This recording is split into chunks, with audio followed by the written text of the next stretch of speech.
1993 সালে 30 জুন ঝালকাঠির নর্থ সিটিতে জন্ম নেন শরীফ ওসমান হাদী। আমি জন্মগ্রহণ করেছি ঝালকাঠি জেলার নলছিটি উপজেলায়, একটা মফস্বল শহর। 1 থেকে 3 পর্যন্ত পড়েছি সিটি শহরের মাদ্রাসায়। আব্বাজা খানের ভাইস প্রিন্সিপাল ছিলেন। এরপরে বাংলাদেশের একটা বড় মাদ্রাসা ঝালকাঠি এনএস কামিল মাদ্রাসা। ছোটবেলা থেকেই সংগ্রামী মনোভাব, দেশের স্বাধীনতা ও মানুষের অধিকারের পক্ষে তার দৃঢ় অবস্থান তাকে রাজনৈতিক অঙ্গনে পরিচিত করে তোলে।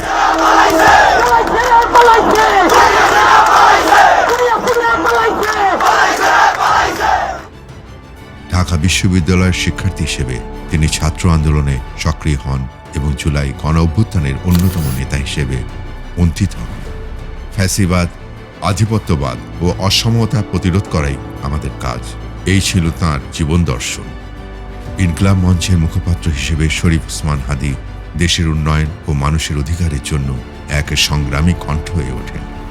আজকে যদি আরো 100 ওসমান হাদী থাকতো, তাহলে আমরা 100 জনই 100 ইস্যু নিয়ে কথা বললে জাতীয় পর্যায়ে ইম্প্যাক্ট তৈরি হতো। কতদিন প্রতিদিন ইস্যু তৈরি হয়, মানুষ কষ্ট পায়। প্রবাসীদের নিয়ে কোনোদিন কথা বলতে পারি না, তারা এত কষ্টে আছে। অনেকগুলো ইনকিলাব মঞ্চ থাকতো, এক একজন এক একটা ইস্যু নিয়ে কথা বলতো। 2025 সালে তিনি ঢাকা 8 আসন থেকে নির্বাচনে দাঁড়ানোর ঘোষণা দেন। তবে তার আন্দোলনের যাত্রা শেষ হয় এক অমর বেদনাদায়ক ঘটনায়। নির্বাচনী প্রচারণার সময় গুলিবিদ্ধ হয়ে সিঙ্গাপুরে চিকিৎসাধীন অবস্থায় 18 ডিসেম্বর 2025-এ তার মৃত্যু হয়। তার মৃত্যু দেশব্যাপী গভীর শোকের সঞ্চার করে। শরীফ ওসমান হাদীর জীবন শুধুমাত্র একটি রাজনৈতিক যাত্রা ছিল না, বরং এটি ছিল এক বিপ্লবী আদর্শের অনুসরণ। তার মৃত্যু বাংলাদেশের রাজনৈতিক ইতিহাসে একটি অধ্যায়ের সমাপ্তি, কিন্তু তার আদর্শ চিরকাল অমর। তার হারানো জীবনের মধ্যে আজও আমাদের হৃদয়ে বাজছে এক অম্লান প্রতিধ্বনি।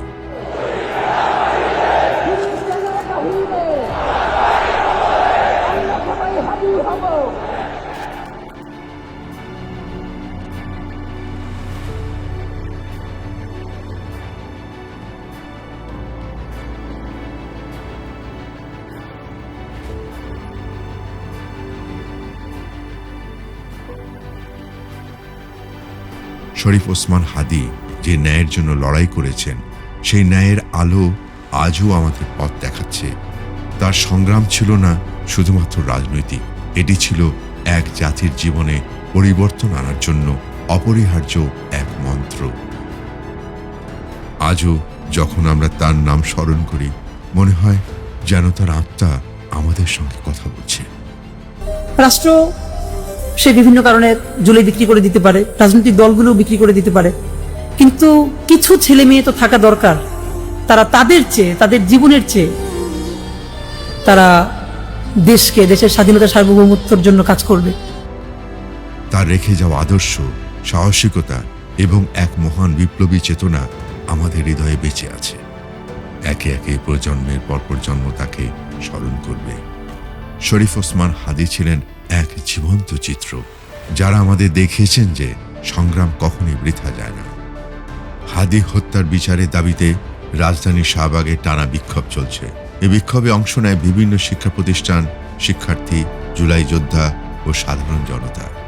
দেশের মানুষ আশা করে এই হত্যার বিচারের মাধ্যমে অপরাধীকে শাস্তি দিয়ে ন্যায় বিচার প্রতিষ্ঠিত হবে। আর কোনো হাদী যেন বাংলাদেশে এভাবে হত্যার শিকার না হয়।